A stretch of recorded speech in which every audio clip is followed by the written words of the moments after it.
नमस्कार दोस्तों, स्वागत है आपका अपने YouTube चैनल FM ज्ञान पे, जहां पर हम और आप financial and money related video पे बात करते हैं और कोशिश करते हैं अपनी नई वीडियो के साथ आपको कुछ नए एजुकेशनल चीज़ें सिखा सकें। आज के फाइनेंशियल ज्ञान टॉपिक में हम बात करने वाले हैं यहाँ पर एक ऐसे शेयर के बारे में जिसमें अगर हम बात करें तो काफ़ी अच्छा खासा स्टेक देखने को मिल सकता है हमारे इंडिया के दो बड़े दिग्गज इन्वेस्टर का, और जिस पे बहुत सारे लोगों ने डिमांड भी करा था वीडियो को लेके। एक है राकेश झुनझुनवाला जी का भी यहाँ पर इन्वेस्टमेंट है और राधा कृष्ण दमानी का भी काफ़ी बड़ा इन्वेस्टमेंट है। और इसका प्राइस की अगर हम बात करें तो बहुत ज़्यादा प्राइस नहीं है। तो क्या ये आने वाले टाइम का मल्टी बैगर या पेनी स्टॉक बन सकता है? क्या यहाँ पर इन्वेस्ट करना सही रहेगा? तो इसका पूरा हम एनालिसिस करेंगे और आपको कितना पैसा इन्वेस्ट करना चाहिए उसकी भी हम जानकारी देंगे विद टारगेट कैसा मिल सकता है आगे के टाइम में। तो चलिए इसी के साथ वीडियो को स्टार्ट करते हैं। और वीडियो स्टार्ट करने से पहले एक छोटी सी जानकारी देना चाहूँगा। काफ़ी दोस्तों को यहाँ पर CDSL टी-पिन जनरेट करने में प्रॉब्लम आ रही थी अपने नए अकाउंट पे, तो उसका हमने नया वीडियो बना दिया है। जो भी आप लोगों की तरफ से रिक्वेस्ट आई थी उसका लिंक आपको डिस्क्रिप्शन और आई बटन में मिल जाएगा, आप जाके उस वीडियो को देख सकते हैं। इसके अलावा आप भी कोई टॉपिक सजेस्ट करना चाहते हैं तो कमेंट करके बिल्कुल सजेस्ट कर सकते हैं। तो चलिए यहाँ पर मैं बात करना चाहूँगा प्रोजोन इंटू कंपनी के बारे में, जिसकी अगर हम बात करें तो ये कंपनी क्या है और किस तरह से ऑपरेट कर रही। इस कंपनी के बारे में अगर मैं बात करूँ तो बेसिकली ये रियल एस्टेट की ही कंपनी है जो कि यहाँ पर रियल एस्टेट डेवलपमेंट में काम कर रही है। और इनके पास खुद के काफ़ी सारी ज़मीन है आज की डेट में इंडिया में, और काफ़ी पुरानी कंपनी नहीं है, अभी हाल में नई कंपनी है। अगर हम 31 मार्च 2021 के हिसाब से बात करें तो यहाँ पर राकेश झुनझुनवाला का जो स्टेक था वो 2.06% का स्टेक था, और राधा कृष्ण दमानी की अगर मैं बात करूँ तो उनका 1.26% का यहाँ पर स्टेक है इस कंपनी में।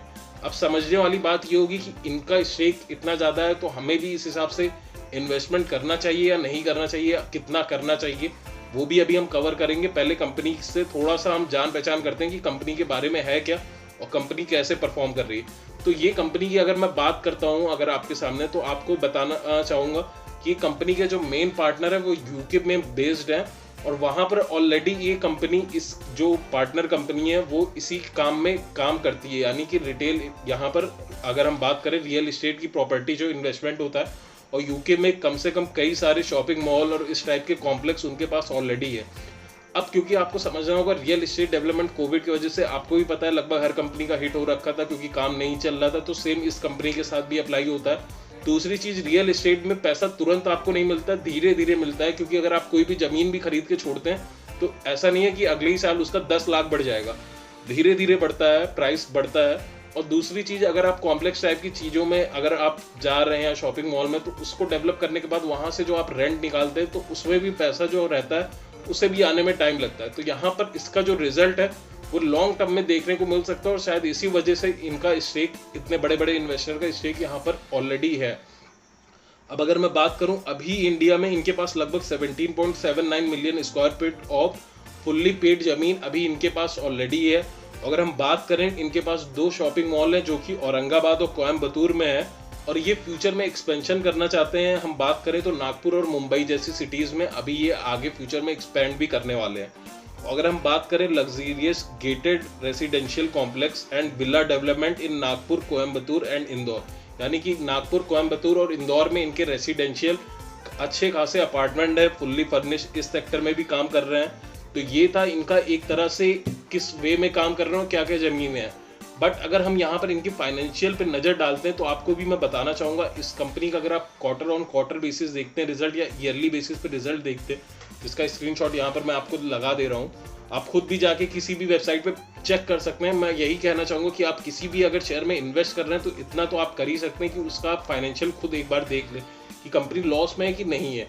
तो अगर आप फाइनेंशियल देखेंगे तो लगातार कंपनी लॉस रिपोर्ट कर रही है, उसके बावजूद भी ये लोग अभी भी अच्छा खासा स्टेक लेके बैठे हुए हैं 2 बड़े इन्वेस्टर। अब लेकिन अगर हम इसकी प्राइस की बात करें तो प्राइस लेकिन लगातार, यहाँ पर एक चीज़ समझने वाली बात है, कंपनी लगातार लॉस में आ रही है। लास्ट अभी जो रिजल्ट आया था वो भी लॉस में दिखाया, निगेटिव में। उसके बावजूद जो प्राइस है वो लगातार अपर सर्किट टच करता जा रहा है, 40 के लेवल तक पहुंच चुका है, जबकि प्राइस गिर रहा है। अब यहाँ पर समझना होगा क्यों बढ़ रहा है। देखिए, बहुत सारी चीज़ें हो सकती है। लोगों को दिख रहा है कि इन्वेस्टमेंट ऑलरेडी है 2 लोगों का, बहुत ज़्यादा पेनी स्टॉक, सब लोग समझ रहे हैं इसको और बहुत तेज़ी में इन्वेस्ट कर रहे हैं। लेकिन आपको ये समझना होगा कि अगर इतना तेज़ी से ब्रेकआउट हुआ है, 2 सेशन यहाँ पर पार हुए हैं, तो वापस से वो कैंडल नीचे की तरफ आएंगी और प्राइस हमें नीचे को देखने को मिलेगा। अगर निफ्टी सेंसेक्स गिरता है तो खासकर इस पर भी असर पड़ेगा। तो ऐसा मैं नहीं कह रहा हूँ कि ये कोई अच्छा शेयर नहीं है, क्योंकि ऑलरेडी जो इनकी पार्टनर कंपनी है वो UK जैसे अगर हम बात करें यूके और अमेरिका में ऑलरेडी इनका बिजनेस चल रहा है और काफ़ी अच्छे लेवल पे चल रहा है, तो यहाँ पर भी आने वाले टाइम में प्रॉफिट देखने को मिल सकता है। तभी इतने बड़े इन्वेस्टर लोग यहाँ पर पैसा लगा के रखे हुए हैं इतने भारी लेवल में।